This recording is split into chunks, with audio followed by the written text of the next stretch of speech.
Eve. Hello, everybody. I'm just going to give you a quick, so far as I can give a quick lecture on the War of Independence in Leitrim as a backdrop to Seddon Hill, whose anniversary or centenary occurs at this time.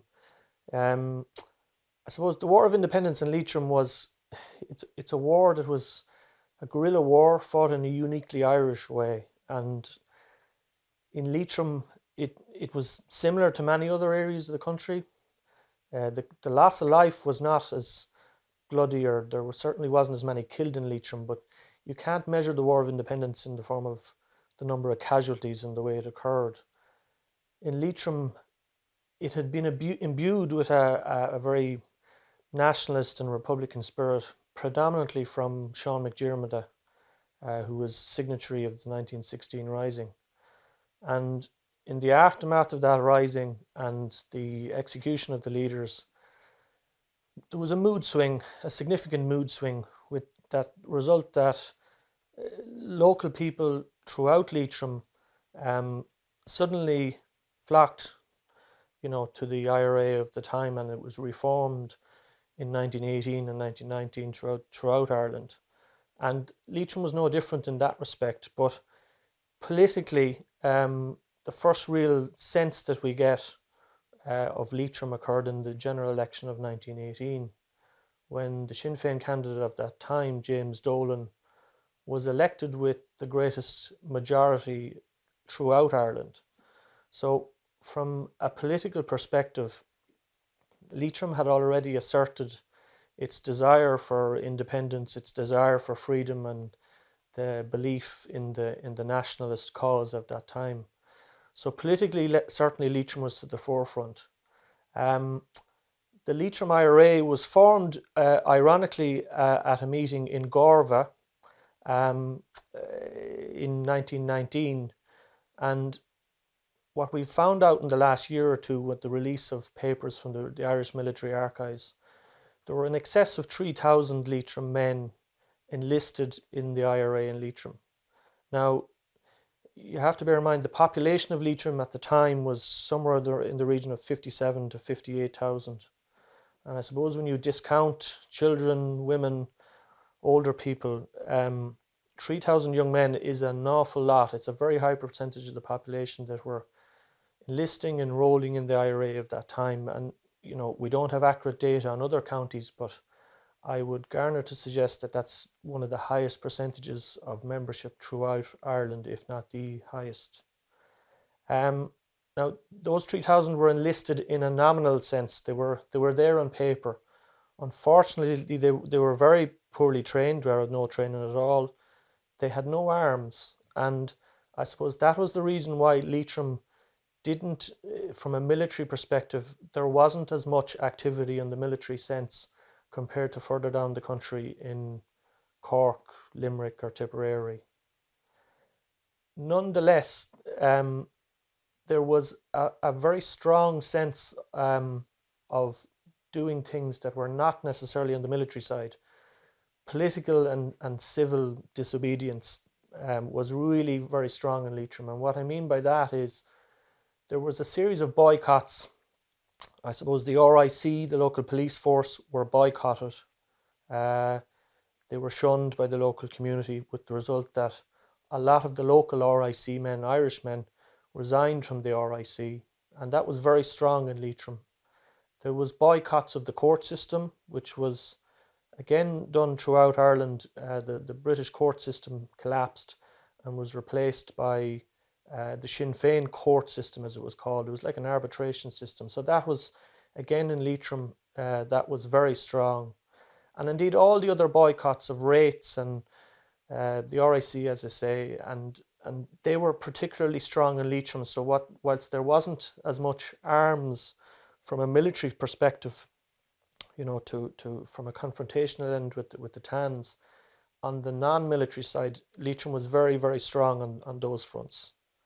The first major significant action within Leitrim took place over the Easter weekend of April 1920, Easter Saturday night, Easter Sunday, in planned raids, and these raids were planned right across the country, but in Leitrim there were 6 or 7 RIC barracks attacked and burnt out. Nobody was killed. In fact, the arrangements were very non-confrontational, where they would go up, advise the RIC in the house that they were going to burn out the house, and they would evacuate the house. So nobody was injured in those. So that was a big strike or blow, and the first real, what you might describe as confrontational events to occur in Leitrim on a county-wide basis, and there were 6 or 7 barracks evacuated. And the policy of the boycotting of the RIC, discouraging local Irishmen from being in the RIC, meant that and that, coupled with the RIC barracks being evacuated, burnt down and closed, meant that the RIC in Leitrim was practically non-existent. The downside of that, with the police force, at a very minimal level, that prompted the arrival of the famous Black and Tans into Ireland, and indeed into Leitrim. So the Black and Tans would have come to Leitrim around the summer of 1920, late summer of 1920. All the RIC barracks that were very rural at the time were evacuated, so they centred and based themselves in the larger towns in Leitrim, so Manorhamilton, Drumshanbo, Mohill, Carrick-on-Shannon, Ballinamore. So the Tans were based in these larger towns, and they, I suppose, from about August 1920, September 1920, and through the autumn of 1920, they really wreaked havoc in Leitrim, going round searching for what they thought were prominent IRA or Republicans in the Leitrim area. They were quite violent. There were a lot of clashes, and in September 1920, we had the first real casualties of the War of Independence in Leitrim. And those casualties were in Drumsna with Pat Gill, and up in Kinlaw with James Connolly, killed a 70-year-old man, both killed by the Tans. They were unarmed at the time.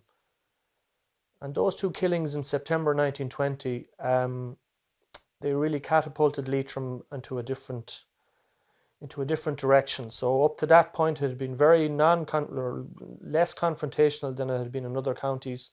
There was very little arms. The IRA were enlisted in large numbers, but they persisted with the more non-military aspects to it.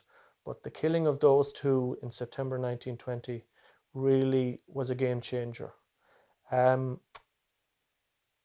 The Tans continued to search throughout the autumn of 1920. They would have ransacked lots of homes: Clune, Ahavas, Ballinamore, Drumshanbo, Carrick-on-Shannon, Drumkeeran, up to Manorhamilton, Kinlaw, in the search for prominent Republicans.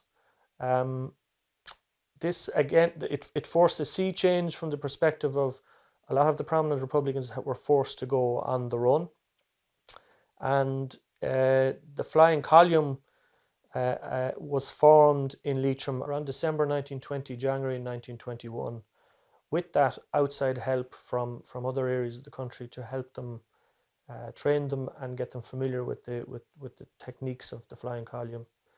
The Flying Column were all on the run. There was about 22 men.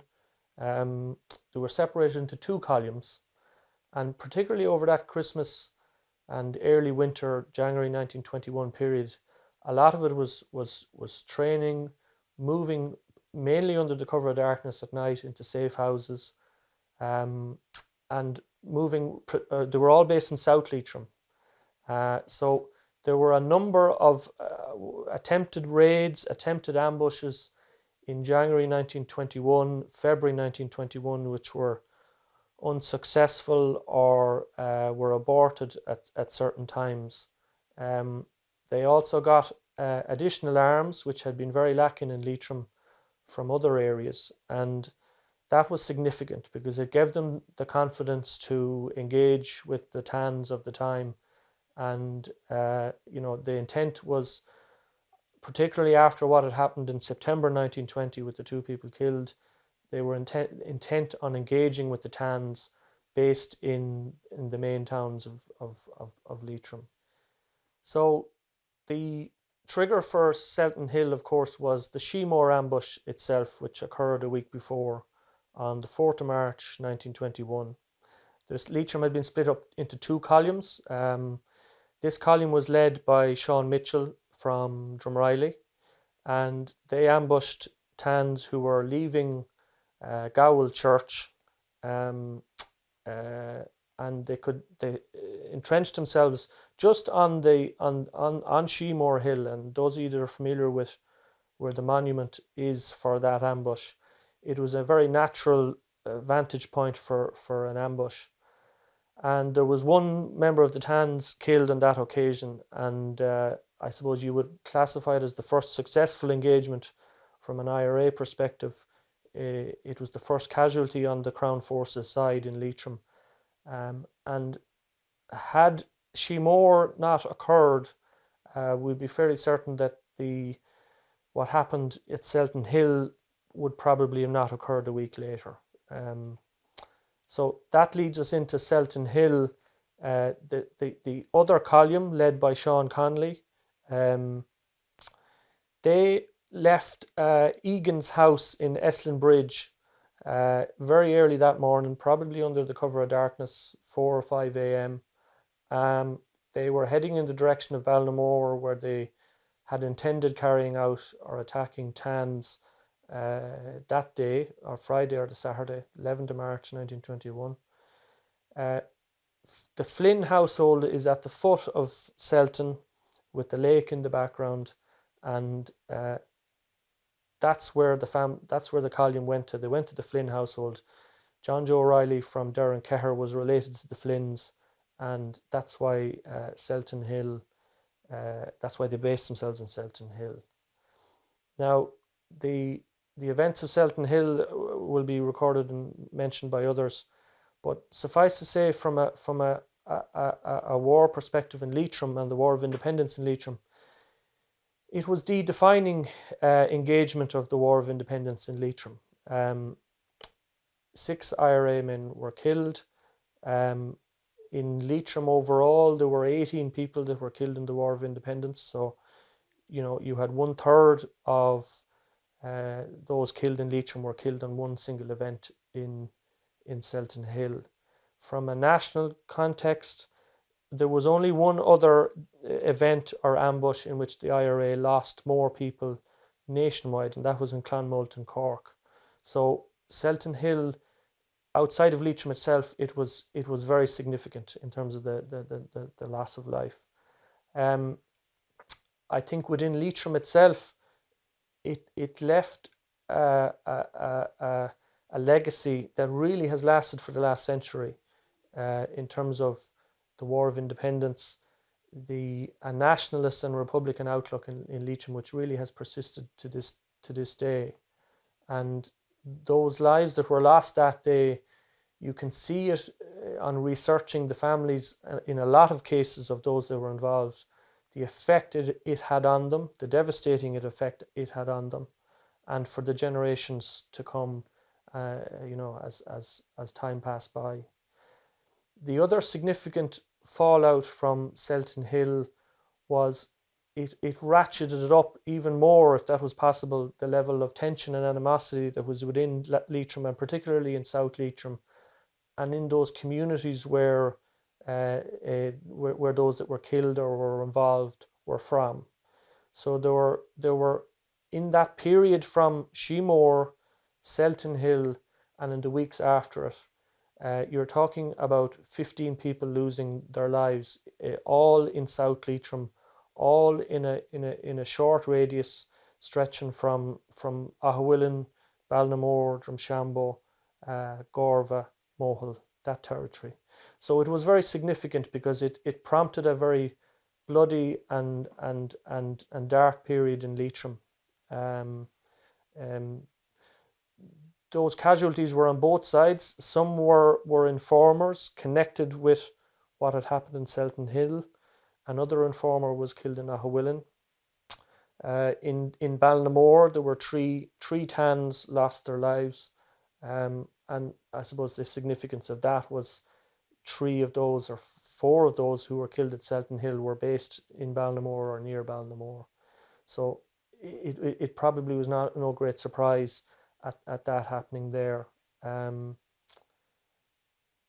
But I think the most significant piece that I've seen and heard in research on those that were involved in that period was the fact that we had Leitrim people, Leitrim men, being killed on Leitrim soil by people who weren't from here, and we don't know their names, we don't know who the Tans were that were involved, and they presumably left, and they did leave, and that more than anything else stuck with people, that these men had lost their lives to people not from here who left, and left that awful carnage behind.